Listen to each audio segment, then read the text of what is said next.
Hello, everyone, and welcome back to what may be for many of you the most exciting episode of the Financial Confessions ever.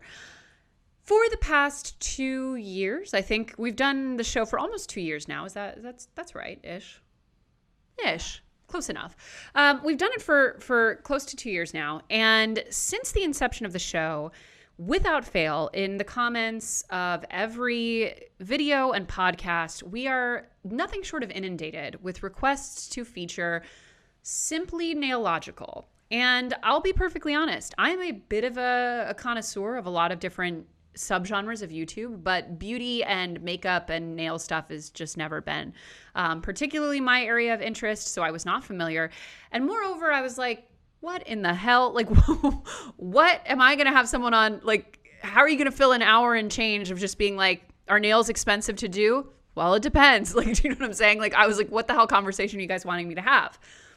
Little did I know that Cristine of Simply Nailogical has a lot of really interesting things to say about a lot of topics that are very, very tangential to what we do here at TFD, but also I think provide a wonderful level of transparency to both making content online, which is obviously a big part of what she does, and also maintaining to this day a regular job along with it. There are so many rich subtopics in just that alone, in addition to the rest of the stuff that she does and the choices she's making, which I find very fascinating.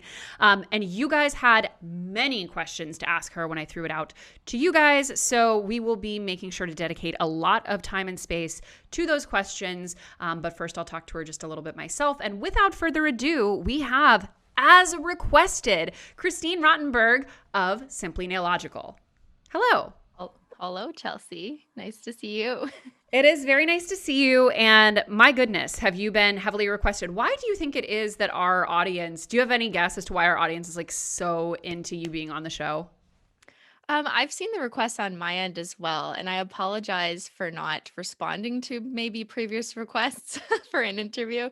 And the real reason that is because I don't really do interviews. Like I'm quite shy, and despite the fact that I have my own podcast, the only interview I've ever done aside from this one was one for Phil DeFranco, because we became friends with him, and I was finally like, okay. So yeah, it's just like a personality shyness thing. But I've watched a lot of the Financial Diet and the Financial Confessions lately, and I just decided that I really like the direction you've taken in terms of like empowering women. And I know most of your audience is women and thinking about their finances. And I just think it's a really important message. So I decided, okay, I need to start modeling what I'm thinking. So maybe I should come on this podcast and chat with you. So thank you for having me and for thinking of me.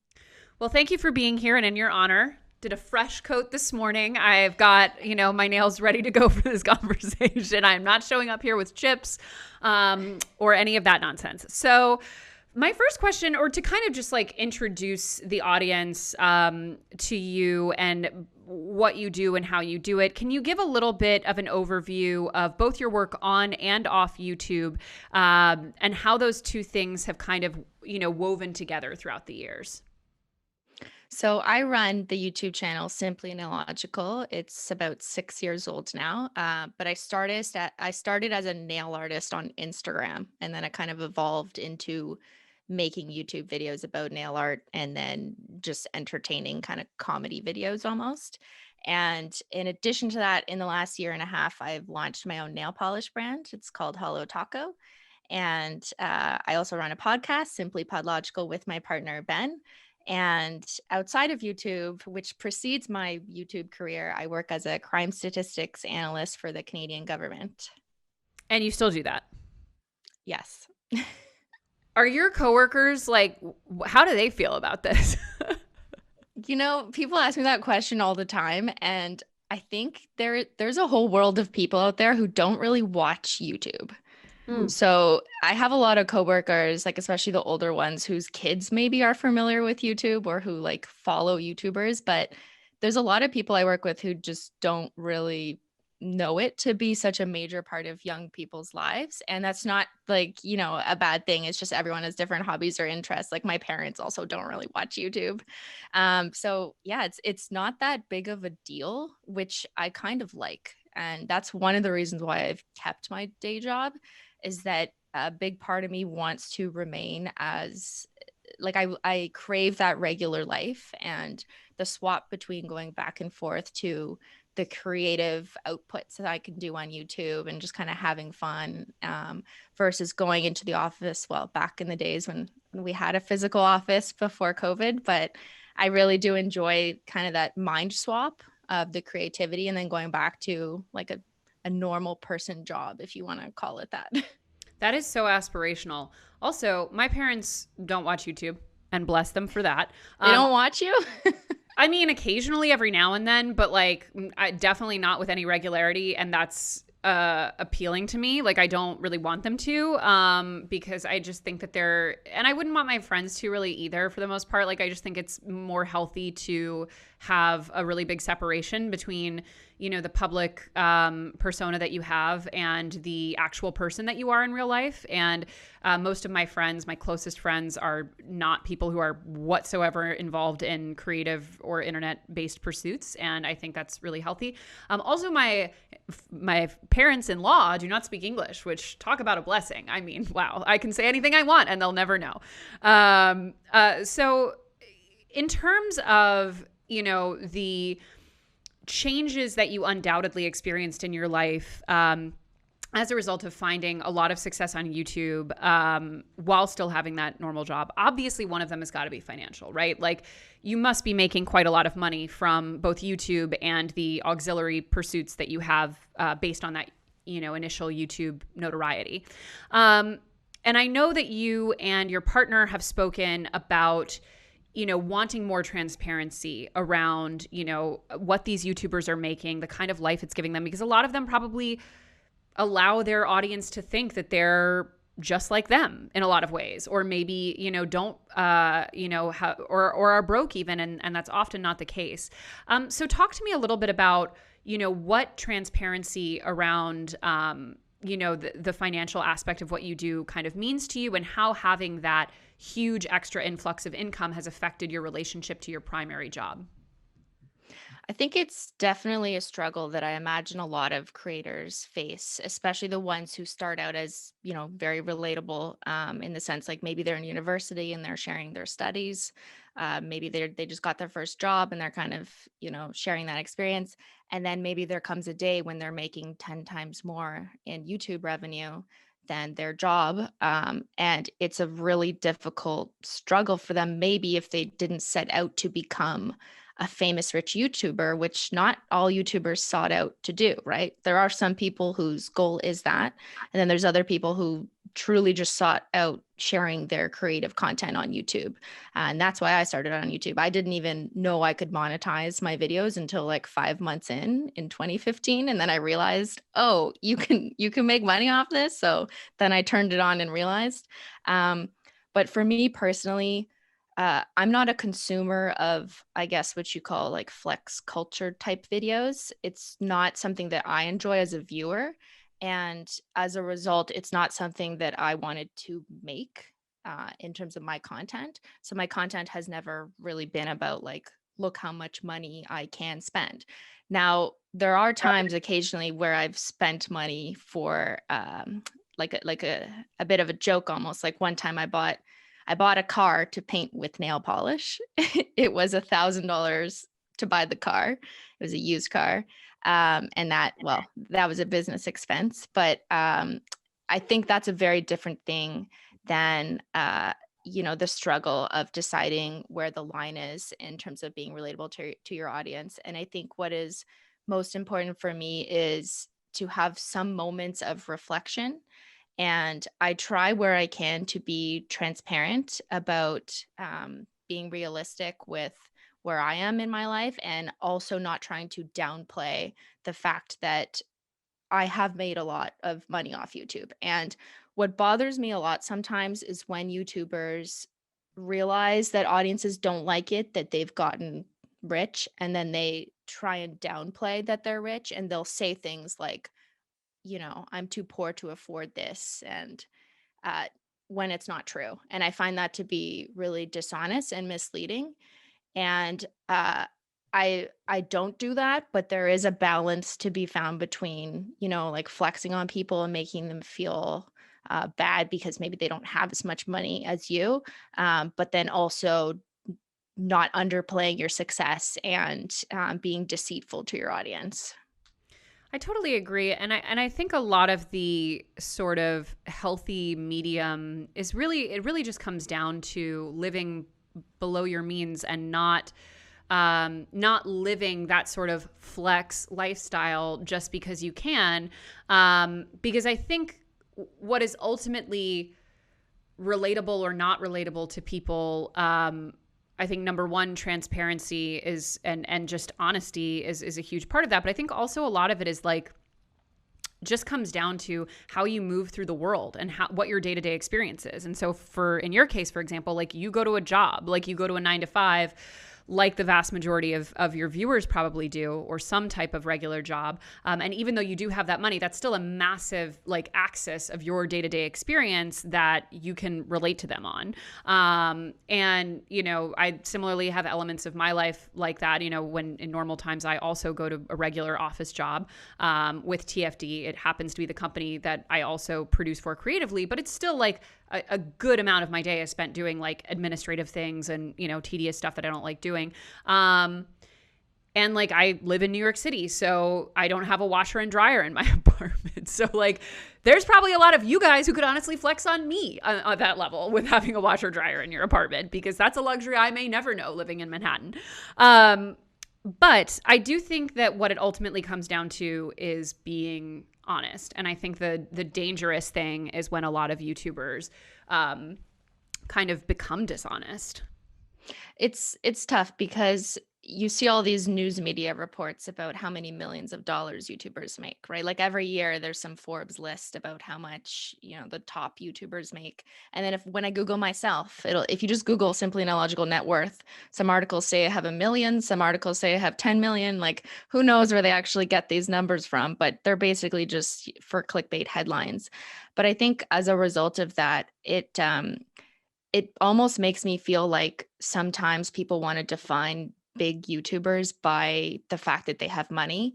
And that's something that makes me uncomfortable because that's not why I sought out to do this. That's not my main driver for doing this. And it's not the kind of personality that I want to portray to others, or that I feel like is my most valuable personality trait. And I think some YouTubers want it to be part of their persona, and I'm quite the opposite. So it's been kind of a struggle seeing those headlines or having fans or family members like text me these articles and being like, is this true? Do you have this many millions?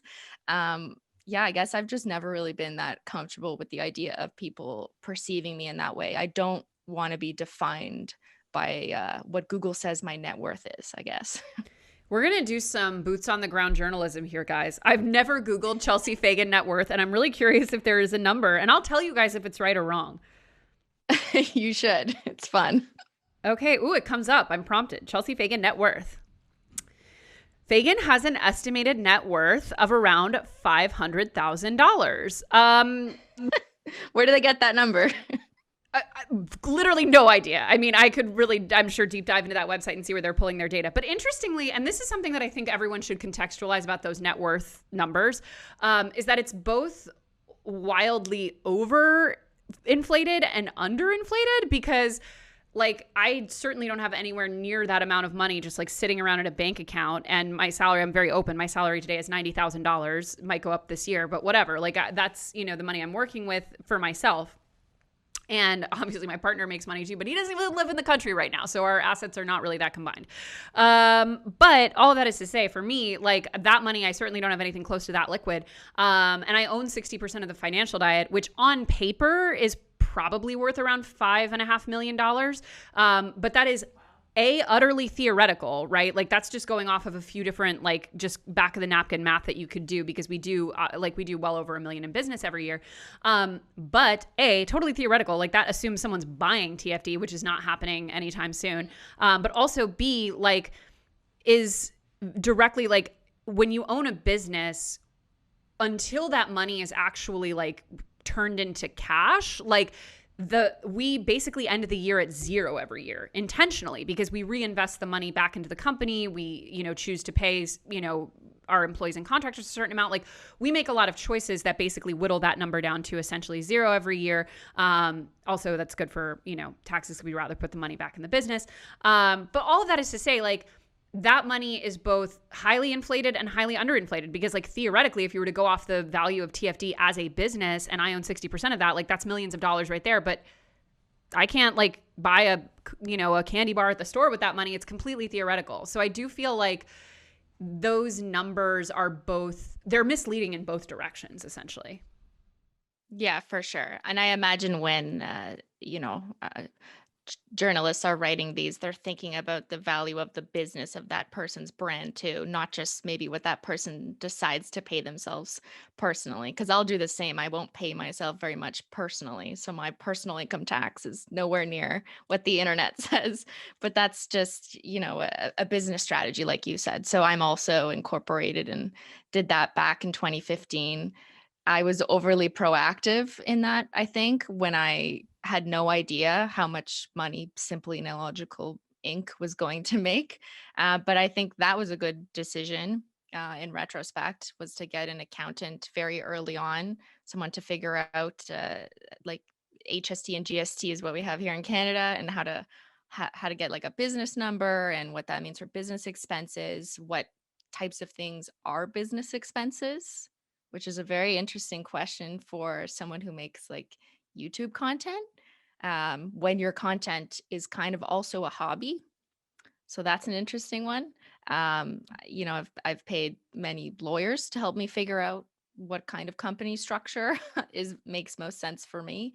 And I think those were all really good investments early on in my career. And I think I did that earlier than the average YouTuber kind of figures that out. But that might be a result of my age, because as a reminder, I was 26 when I guess I went viral or got big on YouTube. So I was already old by the standards of Ancient. online digital creators.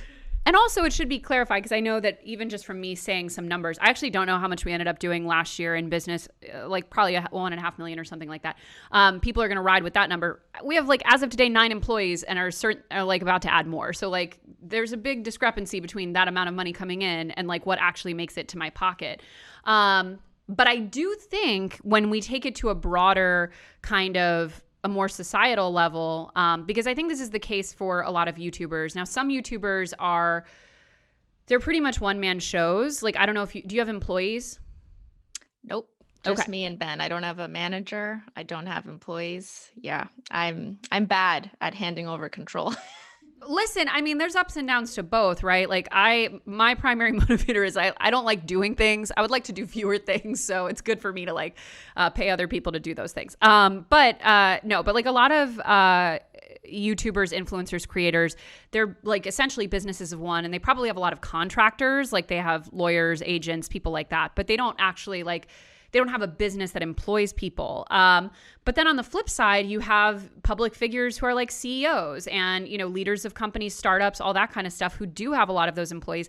And in both cases, I feel like a lack of transparency around the finances of it, in addition to being misleading to your audience, which I think is the case on YouTube, it also allows you to often get away with not doing super great things, whether it's not compensating someone fairly, or on the flip side, the fact that YouTubers don't really talk about compensation means that sometimes the YouTubers themselves are getting screwed, whether it's the bad brand deals or management, not taking too high of a cut or whatever it might be. So I do feel like the impact of people not being very real about these numbers has a lot of bigger impacts than just being annoying. Yeah, I think that it's a bit of a black box too when it comes to influencers charging rates and deciding what their value is. I remember early on in the nail art community, when I started out on Instagram, it was always kind of a question of how much do I charge for a sponsored nail polish post? Like, I had no idea. And I'd started a little group on Facebook, just among some other nail artist friends, and we would share information about what brands had offered us. And we would, control for our follower count to try and see what is making sense here. And it really helped me early on to understand where I should place my value, because how do you do that if you have no frame of reference? So the only way I could do that was to talk to my peers. So there isn't really a universe where that goes on like naturally between YouTubers, unless you just know someone and you just ask your friend and they happen to be willing to share the information and it isn't, under an NDA, which does happen too, where you're not legally allowed to share that. But I think if you can, for content creators starting out, is to ask your peers, ask people in the same industry what kind of rates are being paid by companies and what makes sense for your following, so you can value yourself accordingly and not be taken advantage of. I totally agree. And that goes for every industry, right? And like every employee, like you should have group chats going with your friends where you talk about, negotiating, and you can role play with each other and practice these scenarios when you're starting a new job, or you can have, mastermind groups in your own industries where you're talking about what you're getting paid, and, make sure that it's competitive and make sure that you're not, undervaluing yourself, especially I think as women, because, and this bears out in the data, right? Like women negotiate less. They often undersell themselves. They're often not being paid competitively for similar jobs. And I think a lot of that has to do with, how we're raised in terms of, being very discouraged from, I think the way it's often framed to women is that like you're somehow, being rude almost if you push back against a number or you negotiate or you advocate. And I feel like that's one of the big things to get over, is that ultimately negotiating for yourself or advocating for yourself financially at any job in any industry is just a question of saying like, I would love to work with you on this. We just both need to be working on it at the right terms, which is not rude. It's what a professional does. I remember my first experience with this was when I was 19. I worked in a car shop and I did their chart of accounts. Fun fact, my first experience with like accounting, no education background. They just needed someone to figure out, how to balance the books. So I learned like simply accounting when I was 19 and try and figured it out. And I did all the paychecks for all the employees at the car shop. And it came time to when the manager was giving raises to all the mechanics. And I thought I also deserved a raise for all the hard work I'd put into the books and everything. And I believe that it was far beyond my position level, like what I was contributing to the business. And I got so nervous to ask for $1 an hour raise. But yeah, so I remember like discussing this with my friends. Like I practiced how I would ask for that raise. I also knew they could afford it because I knew their books. I made a case for it. And they did give me the raise, but I just remember that I was struck with such fear and anxiety to even ask that, while I was also simultaneously like preparing like a rationale for why the other employee should get raises based on their performance, or based on what the company brought in the previous year. Totally. I still get that feeling sometimes. Like I'm very strategic. Like I try as hard as I can, like here on Twitter, like you can look at a bunch of stuff. Like I try to be as transparent as I possibly can with what we pay for everything, and how we make money and all that stuff, because I do think it's really important, especially because media in general is such a bad industry with that, with regards to that. But you also just in terms of like being a strategic business person and having, some savvy, like there are certain things that you need to play closer to the chest. Like I will never put out a rate card for TFD, for example. And by the way, I don't think any creator ever should, because you are basically already negotiating yourself downwards on many potential jobs that could come in paying you way more. Like we've had many a client walk through the door and they want to buy something that normally, let's say we would charge $10,000 for it. They're offering like $40,000. I'm like, hell yeah, multinational corporation. Like you can pay me 4 times as much as I would normally charge. And if they knew how much we charged for that, we would be negotiating ourselves out of that before the conversation even started. So you do have to kind of, play your cards a little bit right. But there are still times to this day where like we'll be negotiating about something. And I do have that feeling of like, even though I know what it's worth, I almost feel embarrassed even having the conversation. So I don't think it ever fully goes away. I just think you have to learn to power through it. That's interesting that you don't put out rate cards because I think most influencers do that, right? I don't because I honestly don't really do that many sponsorships, so I don't have a reason to give rate cards. So I kind of just ignore emails when they ask me for, for rate cards. But that's interesting that you guys decide not to do that. Yeah, I think it's a bad idea.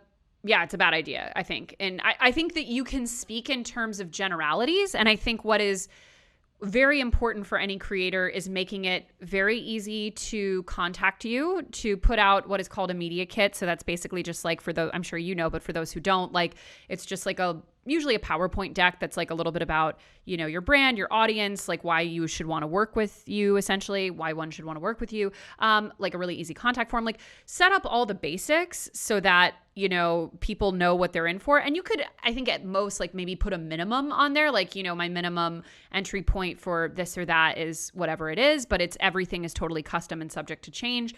Because I think it is like a lot of times when you're like, I don't exactly know how much of our revenue sponsored content represents. It's definitely over 50%, I think, right now, although it goes down month to month.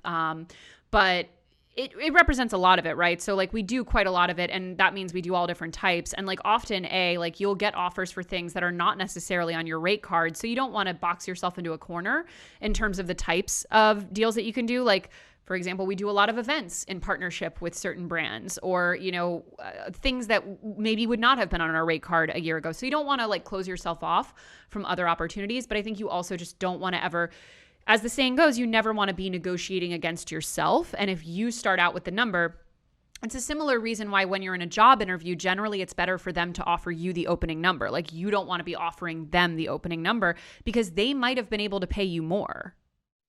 Yeah. Yeah, that's a really good point. I tend to do it on more of a case by case basis. So it really depends on the brand and the nature of the relationship and how I think we are cohesive in terms of working together. And I may decide that, to charge less if it's someone that I really want to partner with and I see value in them almost shouting me out too in a way. So it really depends for me. So I don't have a rate card because I guess I don't even do enough sponsorships to merit designing one.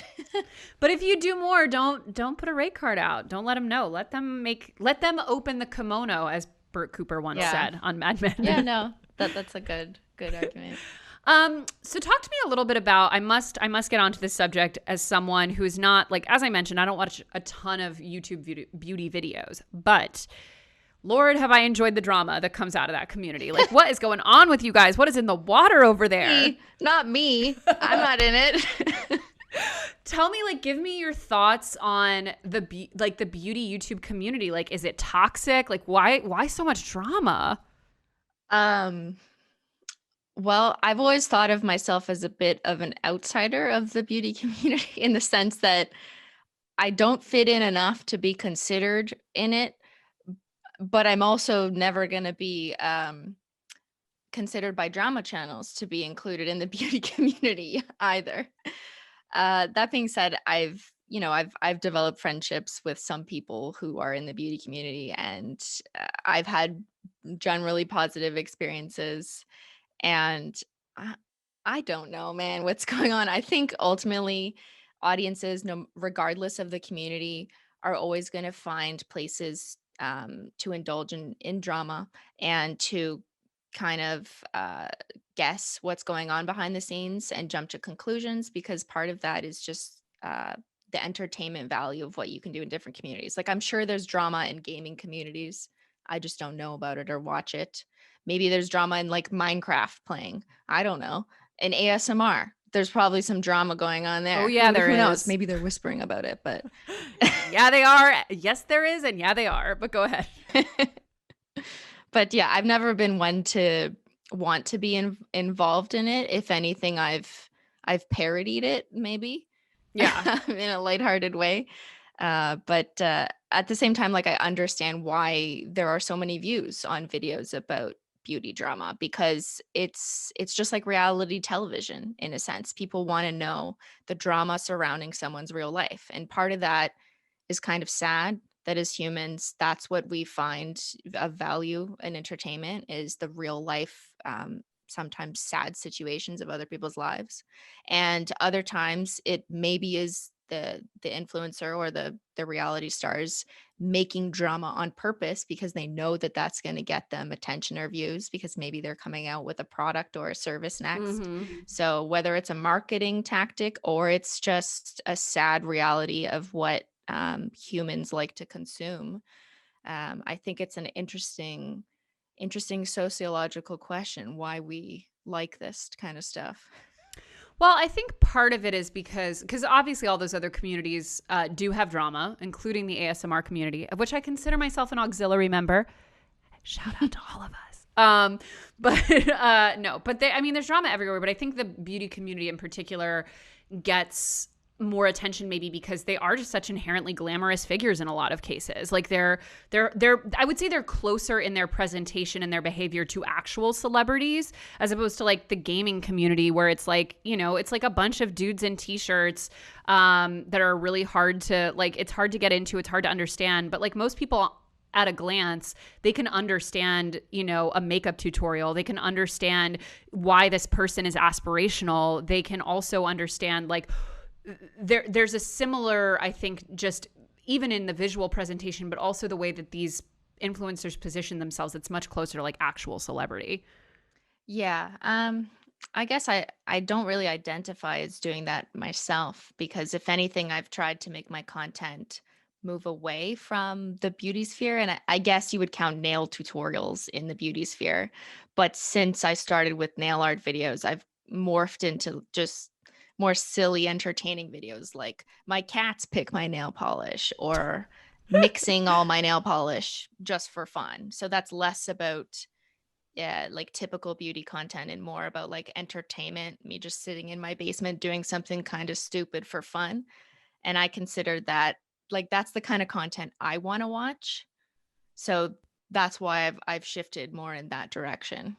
Do you feel a pressure to be more like to have a certain type of content or to be more in that kind of traditionally sort of glamorous beauty space? Um, I guess there was a period when I was doing more makeup tutorials, just for fun, just kind of experimenting it. And I was doing some collabs with like beauty influencers. And I didn't like feel a pressure to be more like them. If anything, it felt kind of like a fun experiment, almost, to get the opportunity to work with them and see into their world and just realize how different it was. And I think part of that is just like, I live in Canada, in Ottawa, Ontario, and it's a government town. And it's, when you walk outside here and like just look around at the types of people, it's so incredibly different than going to LA, for example. So the first time I went to LA a few years ago, which would have been for VidCon, was like a shock to me. And I guess that just proves how not cultured I am in a way. Like, I'm just like stuck up here in Canada, living a totally different life and have just a completely different worldview. And it really opened my eyes to meet a bunch of beauty influencers, you know, see where they live, talk to them about their businesses and how they view their futures on the internet. Whereas me just sitting up here in Canada, I feel like I saw this more as just like for fun. And that doesn't mean that I'm underplaying the business value of what I realize has grown out of Simply Nailogical. But for the longest time, I kind of just saw it as like, I just want to make silly videos and paint my nails. I didn't really see myself as like some big public figure. Well, let me tell you about LA. I mean, listen, I live in New York City, and maybe in Ottawa I would seem like fancy or something, but when I go to LA, I'm like, where the hell am I? Like, everyone is just like, I can't take that many attractive people in one place. It's too stressful. I didn't mean it like that I didn't feel attractive. I No, just no, felt no. like Nothing, I'm not. pretty normal, pretty plain, I guess, Yes, is the word. yes. Well, like, not fancy, but like people, I don't mean that you to say that you weren't like, not that you felt unattractive in LA. Although I think everyone, maybe it's just me, but I think everyone goes to LA and they're like, wow, like Yeah. there's some really Everyone's pretty so people. beautiful. Well, I called it the land of beautiful people. It really is. But more that, like, you know, people just put in a level of effort there that I cannot relate to. Yeah, and I whatsoever. can't imagine like growing up in that world and being socialized in a world like that where there's just so much pressure. You look around, your parents, your peers, everyone at school. Um, I can totally see how that might affect you as a young woman specifically and growing up in that. I didn't grow up with those same types of pressures. I mean, social media will have the same type of pressure on a young person than maybe growing up in, a rich suburb of LA. Uh, but I also didn't grow up with social media in the same sense that kids are growing up with it today, right? Like MSN Messenger. I think we're about the same age, but MSN Messenger was the extent of my social media as a young person. Which was basically like texting. I mean, it was not like true Yeah. social media. Um, and it's interesting. I feel like for the size of an audience that you have on YouTube, like most people, and I would say even people, because although it's probably predominantly women, I think it crosses gender, like who reach that certain level of fame on YouTube, like kind of almost systematically, they like get veneers and like some plastic surgery and like they're really tan all the time. And like they completely change their appearance in a way that kind of more conforms to the more sort of traditional sort of Hollywood standard of beauty. And part of that is probably because a lot of them aspire to move toward television and film and things like that. But also, I think, it seems rational to assume that if you spend years looking at yourself on 4K video and having millions of people look at you, you probably develop a kind of body dysmorphia around how your appearance actually is perceived and how you perceive it. Like, have you ever felt that pressure around, how you might look on camera or, what your image of yourself versus your outward public facing view of yourself is? Yeah, absolutely. And I've tried not to take any of like comments I've received to heart in a meaningful way, but that doesn't mean I haven't thought about them. And I remember the first time I saw a comment about how thin my lips were. That's the first time I even like thought that I had thin lips. It just was never something that occurred to me, or I never thought of this as a teenager. Literally, I've never heard that comment in my life. And when I was 25 or 26 on YouTube, someone was like, you should really get some filler. Your lips are so thin. And I got that comment more than a few times. And I think it was because I'd done like a lipstick tutorial very early on, like a joke lipstick tutorial. It wasn't a serious one. And I remember being like, what? And then I realized that, when you look around on YouTube and on my peers, getting filler was a very common thing. And I'd never in my 26 years of life even questioned the size of my lips until someone on the internet said that to me. So had I not put myself on the internet and continued to live in, I guess, the society I live in Canada where people maybe care less. I'm not saying everyone, I'm not saying it's perfect here, but just amongst my peers who would never think to say that or care, it wouldn't have occurred to me that maybe that was something on my face that people thought. But it's just a product of your environment and maybe who you see on the internet. And I imagine that the people who commented that to me are used to watching influencers who have fuller lips, whether or not it's because of filler or they're just naturally have larger lips. But yeah, it kind of like made me stop and think, like, is something wrong with my face? Right. So yeah, you take a second there to be like, wait a second, like, should I be different? Also, let's be honest about the lip filler thing in particular. They are very hit and miss. And many people who get lip filler, like, I think one of the most frustrating things about these kind of enhancements, whether it's, people getting full on plastic surgery or getting fillers or veneers or these kind of edits to your face, is that it is very much a crapshoot when people get them in terms of what it will actually end up looking like. And I think part of the problem is that, especially with the rise of social media and things like Instagram, what we're often comparing ourselves to and aspiring to are people who have completely different faces than us. And like they have different bone structure, they have different proportions. And like if you want to, like, if you were to get lip filler, for example, like there's no guarantee that it wouldn't look very strange on you because your face is built proportionately to support the mouth that you have, you know? And I feel like often we see this with creators, we see this with celebrities, and we increasingly see it with normal, quote unquote, normal people, is that once you start getting onto this hamster wheel of changing things, often you end up having to change more and more and more things in order to kind of keep up with your evolving appearance. I think for me, if someone really wants to take those steps and decisions to change their face, I think that decision should be their own, but they should make that with confidence, knowing that it's what they want and not what they want to change because of others' opinions. Like I know that I have no personal desire to get lip filler or Botox, honestly. Even though people tell me like you should prevent those wrinkles, Christine, you're 32. And I'm like, I actually don't really care. And I'm not gonna let comments on the internet change that perspective. And I think that strength for me in recognizing that like I'm okay with my face as it is something that I hope more women, especially young women, can see that, don't let comments on the internet affect you in a way that's going to change your own perception of yourself. That doesn't mean that I think people should be shamed for taking decisions if they really have a long-standing insecurity in something that could change their life and make them happy. I understand there is a great value to that as well. But sometimes if something's not broke, you don't need to fix it. And I don't think you should necessarily take a couple comments and have them completely change the way you look at yourself. I agree. And actually, I'm also 32 and plan on getting a little bit of injectables probably this year. I've got a consultation. We'll see how it goes. And I find it an interesting topic because we're literally just talking about like changing your appearance based on, being on the internet. And I genuinely don't think it has anything to do with that because I actually never get that comment about like you should get Botox.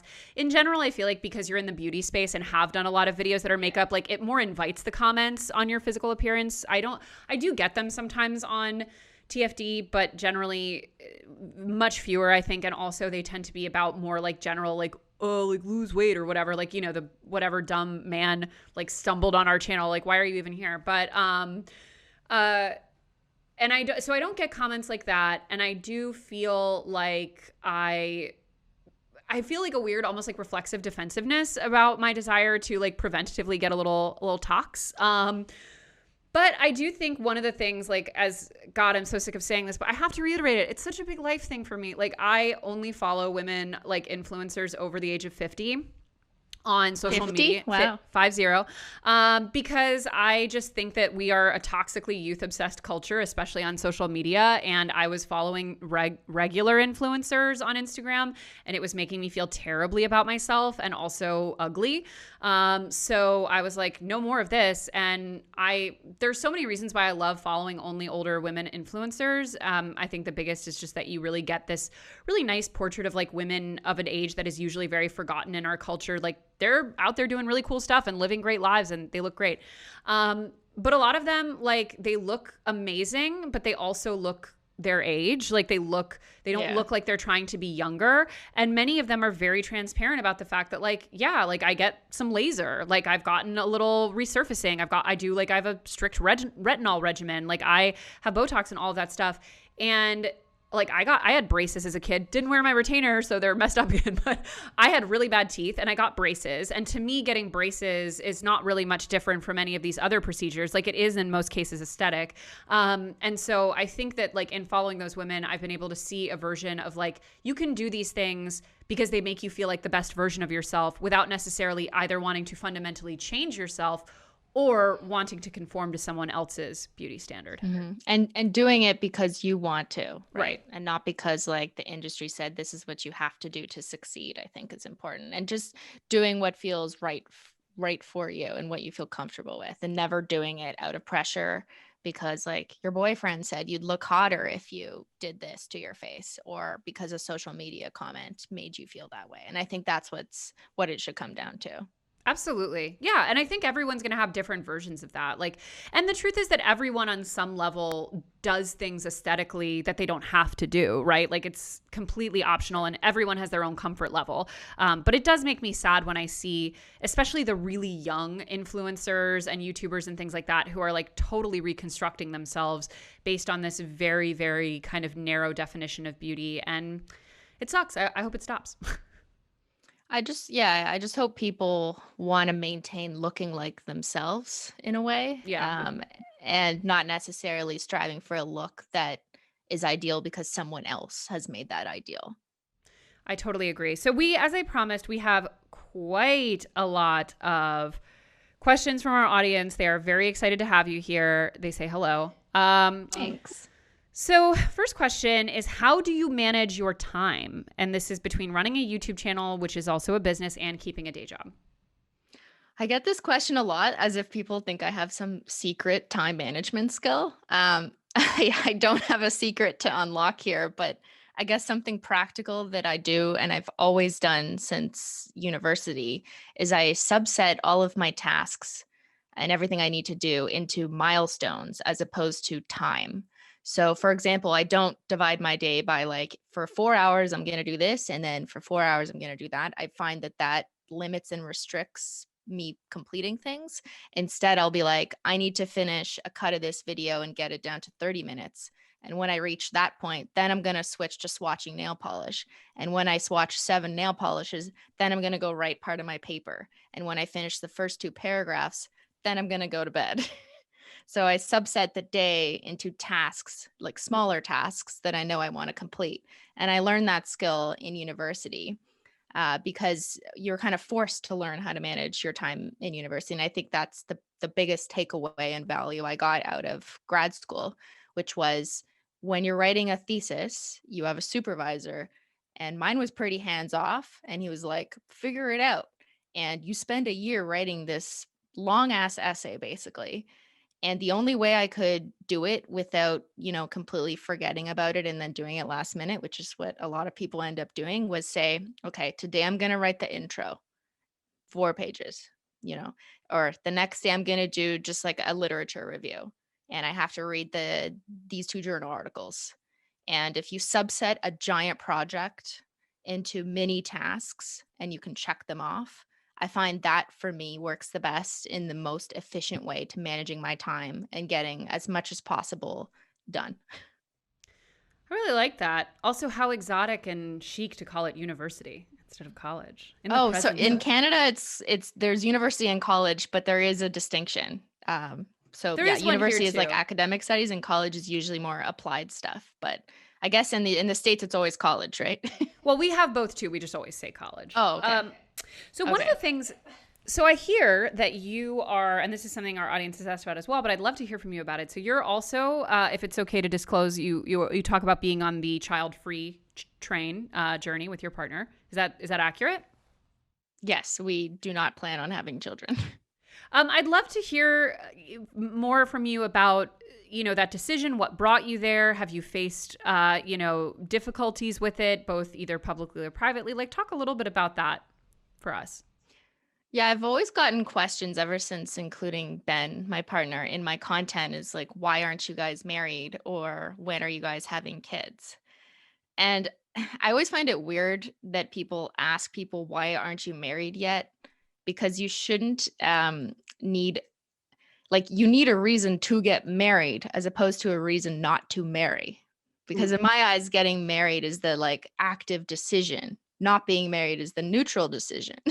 Right. So I'm always a bit confused. But I think for me personally, I think it has a lot to do with how I was socialized. And I don't have any social reasons for why I need to get married, in the sense that, like, I'm not religious. My family doesn't particularly put pressure on myself or my sister to get married. And that has never been made to be an important thing that we must accomplish.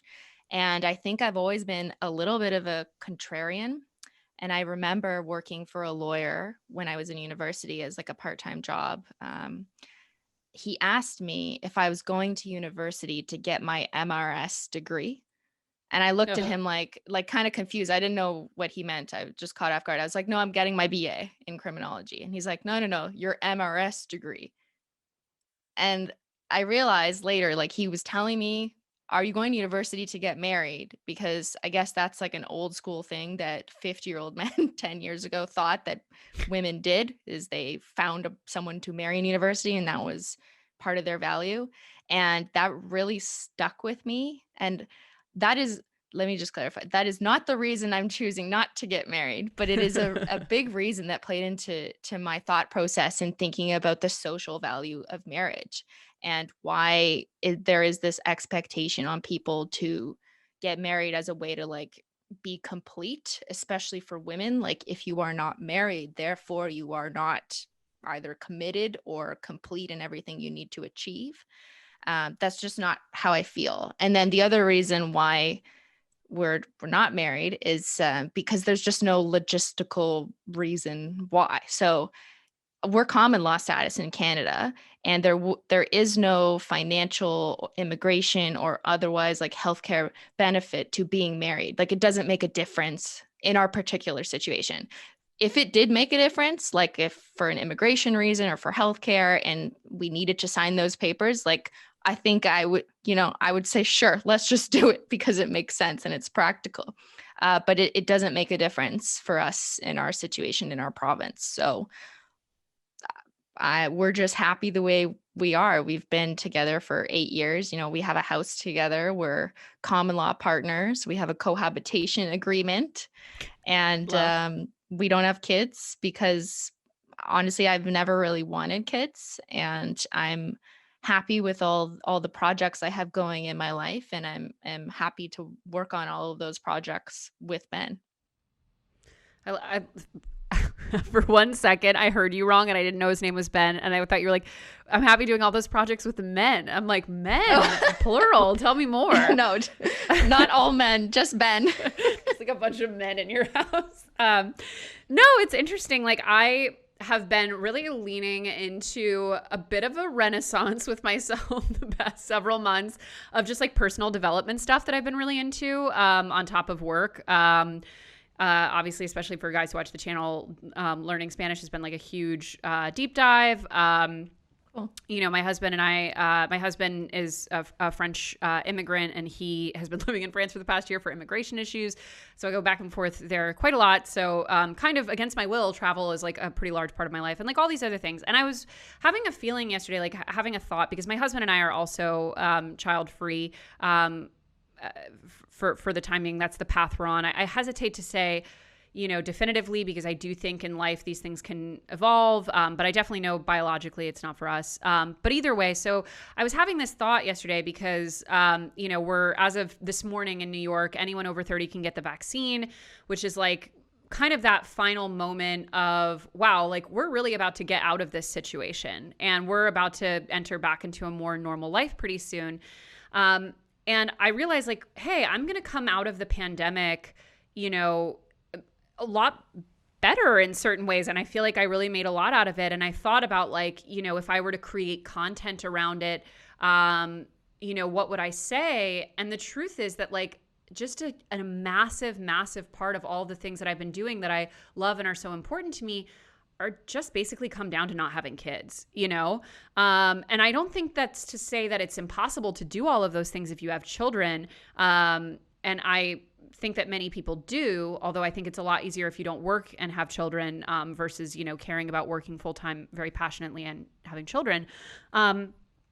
But I do think we often like sell women this vision of life where you're really, I mean, the cliche of doing it all, I think sums it up, but like this real vision of life in which like you were saying, you're complete when you're married and you're complete when you have kids. But then on top of it, you're also supposed to do all of these additional things, whether that's career or hobbies or, look a certain way or whatever.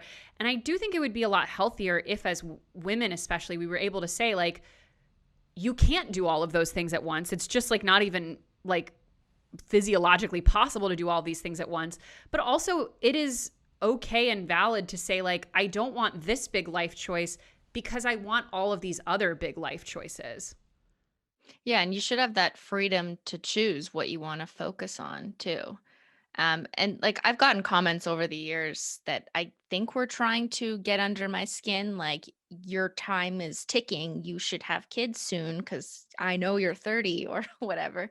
But Creeps. in all honesty, like they don't bother me at all. I just kind of laugh because like it's my life. Like I mean, please go have kids if you would like to have kids in your life. Like I'm happy that there's women out there who want to be mothers because obviously we need that for humanity and to Right. continue the population. But I think it's okay and for women to choose that's not their path. And I don't think we should shame women for a choice one way or the other. I totally agree. Have you found that as you've gotten older and you're now 2 years past 30, that you've gotten more secure in this choice? I think I've always been secure in this choice. Like even being in high school, I remember thinking like, that's not for me. And I don't really like maybe it's part that I'm not that maternalistic unless it's a cat. I love babying my cats, but Oh, as far as humans go, I just don't really have that gene in me. But I also think I'm just so project driven yeah.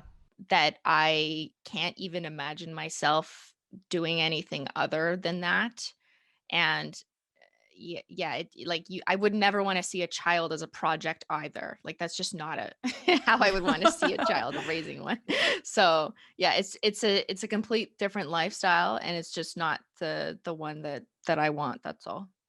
I totally hear you. Also, I was a monstrous child and especially teenager, and my parents love being parents. It's their greatest calling. They've always wanted to be parents, and it was hard for them, like having a really, really rebellious and shitty teenager. So I can't even imagine if you were like less motivated than them and you ended up with someone like me. Shout out to my parents. Yeah. Yeah, I was a smart ass too. Yeah. Oh, you were probably, listen, you went to university, which already implies that you were on a much better track than I was as a teen. I did not go to college. So where does your main source of YouTube revenue come from? Uh, AdSense. So the ads on the videos. And that's a choice in the sense that I don't take 98% of the sponsorships that come my way. I maybe do a sponsorship twice a year, if that, on my Mm, main YouTube channel. On the podcast, it's different. We will do some sponsorship runs, but that as like a nominal figure is much lower compared to what I would get on my main channel, Simply Nailogical. So it's almost all from ad revenue, like just the ads that play on my videos. And I can do that or rely on that rather because I still get a lot of views on YouTube. And there's a lot of views that I get from older videos too, which I think people kind of forget about. But when you have a back catalog of years of videos, especially evergreen type content like nail hacks or how to grow your nails, that's always going to be something that people are searching for, even though I posted that video 3 years ago. So there's still a lot of ad revenue coming in from older videos in that sense. are you at all comfortable sharing anything around like what you might make in AdSense in an average month? I think I've shared before what the most I've made off of a video is. Off a single video or in a single month? Off of like a single video. Like the most I've ever made off a video was over $50,000. Woo, buddy. That's a lot of money. But that's an outlier, right? That's an exception. And that's when a video goes viral. And that was after I was in Google Preferred. So ad rates were better. And that was after YouTube added mid roll ads. So when you Mm-hmm. get like double the ads, like an ad plays in the middle of the video. So Yep. there's all these variables that kind of go into it. And then sometimes you have a video that gets demonetized. So you get very little to nothing off of that video. So Nice. it's not reliable like my day job income. We are totally the opposite. Like we make on YouTube anyway, the majority of our revenue comes from sponsorships and integrations, as we call them. So We you can predict that. So that's good in the sense that you know what's coming. No, we cannot predict that. No, no, no. In fact, our YouTube revenue on the ad roll, like what she's talking about, where it's just like the ads that autoplay. Please do not use ad blockers with us. If anything, sign up for YouTube Premium. Like I hate ads too, but I just like sign up for YouTube Premium so I can support the creators I like. And it's a much better experience. But So we make a really predictable amount every month. We make about $10,000 to $12,000 a month on YouTube, just pre-roll ad revenue, which, as I shared earlier, is like a pretty small portion of our overall revenue. But again, we have a lot of employees, so it's not like it's just my money. So we make, a pretty steady amount. It will fluctuate occasionally, but our model just like is very different as a channel than most YouTube channels. We have several different shows that each kind of vary wildly in terms of the length, the type of audience, the views. And we also don't really go viral very much because like who's like trying to like what video about personal finance is going viral, and we specifically don't do those like really bottom barrel videos that some people will do to go viral in the PF community where we're like making fun of someone's budget or their purchases or like things like that.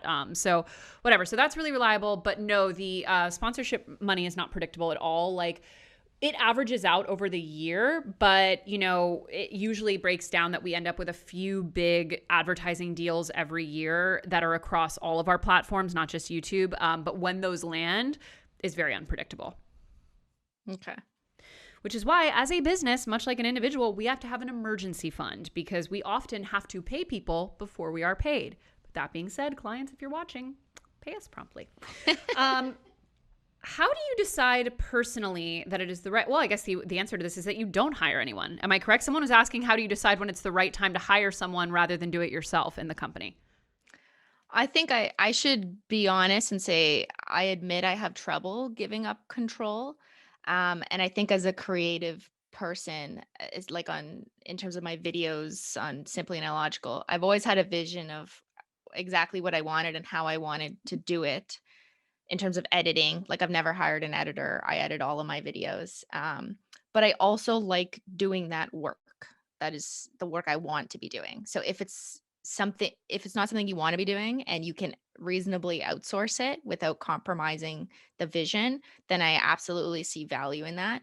But personally for me, editing my own YouTube videos is what I like and enjoy doing. Like I want to be the one writing the weird text above my head about like a thought bubble I've had. I can't even imagine someone else deciding what that should say, like in terms of making a joke or a meme somewhere in the middle of the video.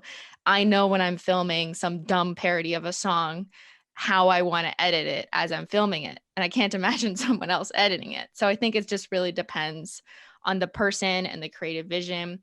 That being said, when it comes to Hollow Taco, my nail polish business, I knew and accepted that I can't make the nail polish myself. I shouldn't make the nail polish myself.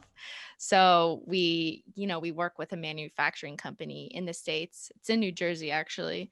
And they also work out in New York to produce the nail polish. And I accept that my expertise is in, like the formulas and the vision and the creative process and messaging I want in nail polish, but it's not in the manufacturing and the logistics of making nail polish. Right. So I understand when I needed to find someone who can do that. So, we have chemists, we have a lab that works on that. That's not my expertise. I'm definitely interested in it, and I can't wait till COVID is over so I can go back to the lab. But I think it for me, it really depends on what content we're talking about. For my creative YouTube stuff, I've mostly kept it in my control just because that's what I want to do and that's the work I enjoy doing. But from a logistical perspective, in terms of like getting nail polish off the ground and in the hands of customers, I cannot do that myself, and I needed to hire the expertise from people who can actually do that. So is that it's like a licensing setup essentially, right? No, it's like a shared partnership. Oh, okay. Got it. Yeah. I own the Hollow Taco brand, so we invested a lot in the design of the brand. It was actually a Canadian company we hired to develop the branding for it. Like the logos, the patterns, the messaging, and the vision for it is all me. And that's kind of what I want to stay true to. Okay, got it. So, but so it's not like a line being produced by a pre-existing nail polish brand. No, the brand is my own, but we've hired a manufacturer to make the nail polish. Got it. A lot of times what you'll see on YouTube, especially in like the beauty community, is a lot of licensing stuff where essentially like a pre-existing cosmetics company will partner with a YouTuber to produce a specific product that's like under their brand essentially. Both totally valid, but it's cool that you're like actually owning the brand and everything. So one question that someone asked that I am also very curious about, what are your long-term goals financially? Because it seems like you could never work another day and still be comfortable, but according to you and Ben, you still both work so much. Do you know what you're working toward, or are you just doing what you love and we'll figure it out as you go? Yeah, we did mention on a recent podcast that, actually, I don't know if we put it this way, but I'll just say it again that we have made more money on YouTube alone than our day jobs would make if we worked for the rest of our lives at our day job. And that is a crazy fact to even think about. And I get how like great, like I still don't really wrap my mind around that. And people always ask me, why don't you just quit your day job? Because like if you don't need the money, like clearly at this point, I'm not holding on to my day job for security. I think that I should be transparent about that. That's not why I'm holding on to it at this point. For the first year of YouTube, absolutely, that was a motive for holding on to my day job, I guess, because who knows what YouTube was going to bring, especially with the volatility of working in that kind of industry. But I think it's clear to me now that I've kept my day job and I want to keep it because it's work I enjoy doing. I've been doing it since before YouTube. I put so much work into getting my day job that I don't think like people really realize. Like I did a lot of school just to apply for that job. I went through 3 years of being paid as a temporary employee in the government before I got offered a permanent position. And I've been in the position I am now for almost 8 years. So to me as an older person, I guess there's just like a much longer history with my day job than I have with YouTube, which is I've only been doing for the past 5 or 6 years. So it almost feels like it's a part of my identity. And to be honest, when I don't know, 55 years old, it's hard to imagine exactly what I'm doing, and I'm not going to be able to accurately predict like who knows, but I've always thought maybe my life course would kind of revert back to the girl in the cubicle, like running analyses on her computers. So maybe that's where I'll end up, and that will be my main focus once again when I'm older. Or maybe I'll be still like creative, director of Holo Taco. I really don't know, but all I know for now is that I love having these multiple different types of jobs because they each satisfy me in a different way. I freaking love that. I have so much respect for that. It's very fascinating. We have a lot of people asking, like, how do you essentially like trying to amalgamate these questions? How do you budget differently because you have this enormously, like life changing amount of income coming in additionally, like, versus how would you budget without it? How do I budget? I've always been very hands-on with my finances. Like I'm accounts payable and receivable for Simply Nailogical. Like I'm the one in the bank account. It's no one else.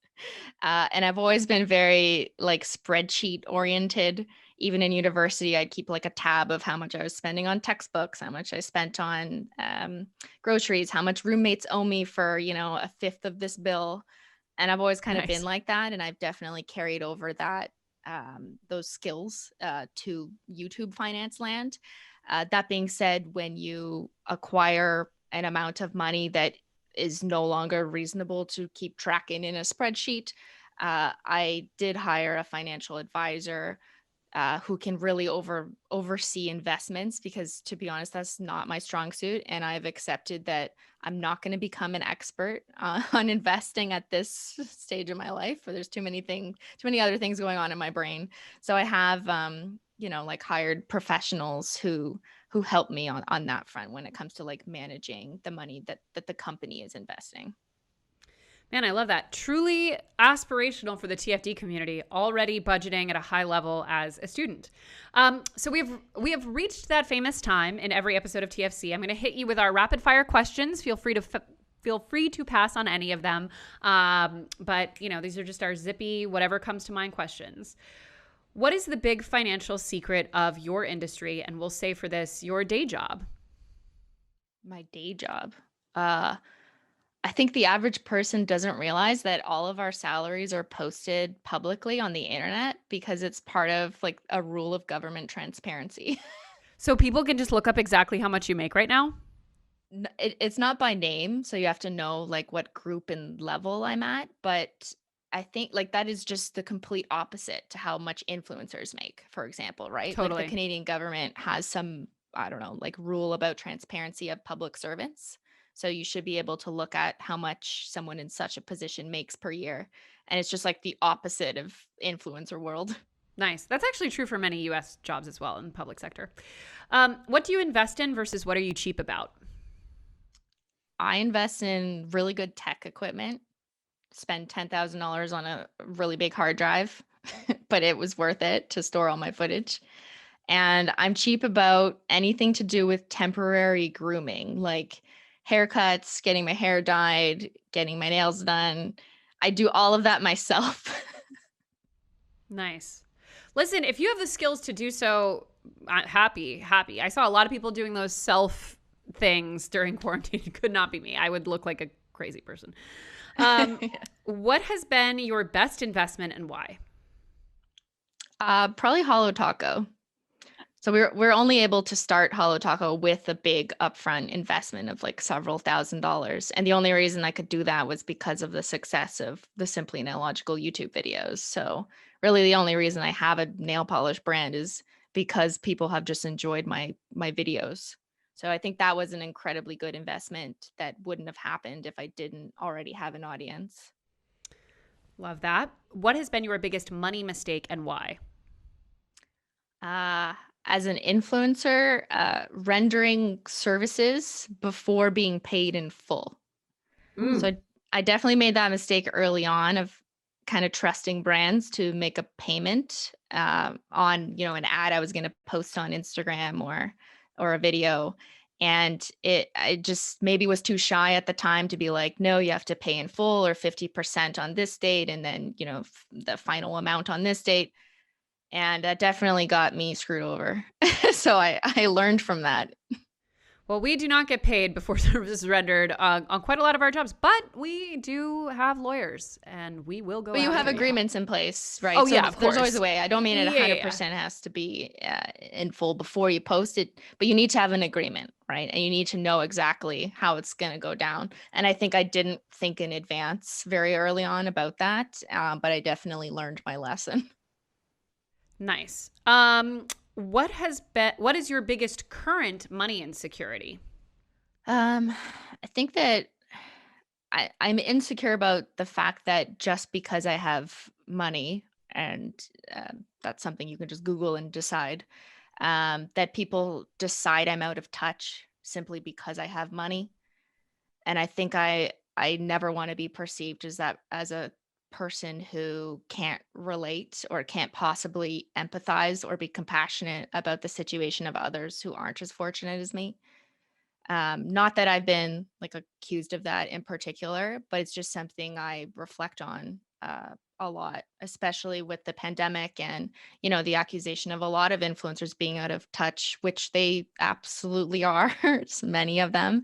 But I think I'm always striving to never lose sight of, what life is like for the average person who hasn't been as lucky as I have. I totally hear that and identify with it. What is the financial habit that has helped you the most in life? Asking myself if I really need something and how many times am I going to use it and will it be worth it? And so I always value quality over quantity. So if I'm going to spend, a lot of money on the next MacBook, I'm going to do it knowing that I'm going to get a good return on investment with that because I edit all of my videos on my MacBook and it's really important that it works well and doesn't slow me down. So I think like really questioning before you make that purchase is important, but also like allowing yourself to make that purchase if it's in your budget, if you're going to get a lot of value out of it, to accept like sometimes it's okay. Because I've definitely struggled with telling myself like not to spend too much. I've definitely been a cheap person in my past, and I've had to kind of learn to spend the money if it makes sense.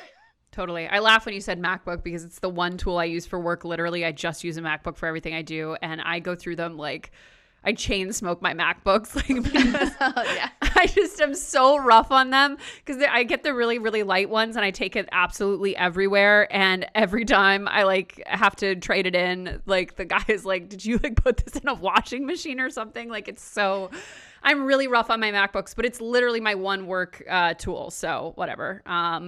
Yeah, Listen. it's essential. You need a good computer, so. It's essential. And I know that I will say the company buys.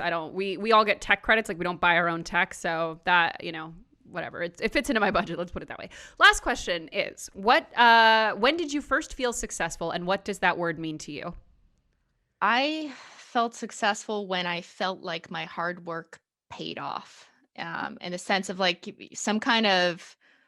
some kind of social or public affirmation that my work paid off. And I guess there's a few instances in my life where that happened, like when I was doing really well on YouTube and my content went viral, and then all of a sudden I had 1 million subscribers. But even before that, I think I I put so much work into things like school. Like, I went to school for 5 years of my life, and that's something no one on the internet sees or cares about today. But when I like defended my thesis, I remember thinking I worked so hard for this, and I was just so proud that I did that. And I also, in the same week that I defended my thesis, happened to be offered a permanent job in the government that week. And so I just felt like it was me getting finally recognized for all the hard work that I put in. Uh, and I think everyone's life path, turns out differently. Not everyone needs to go to school, but for the career I was pursuing in particular, they did require certain, you know, prereqs in terms of education and criminology. So it felt to me like my hard work of school and being paid at a much lower rate as a student for 3 years, like, finally paid off when I got that job offer. And this is all like pre-YouTube life, but it's such a big part of my life too that I've definitely carried into my YouTube world, and I hope tries to keep me grounded in a way that I never want to forget, in essence, kind of where I came from. I love that. One of my favorite answers ever of that question. Well, thank you so, so much, Cristine, for taking the time, especially now knowing that you don't do a lot of interviews. I really appreciate it. And I know our audience will too. So obviously most of them are like your biggest stands. But for those who don't know, where can they go to find more about you and what you do?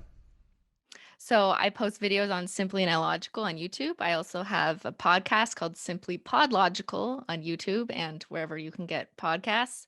And I sell hollow, cool looking nail polish at hollowtaco.com.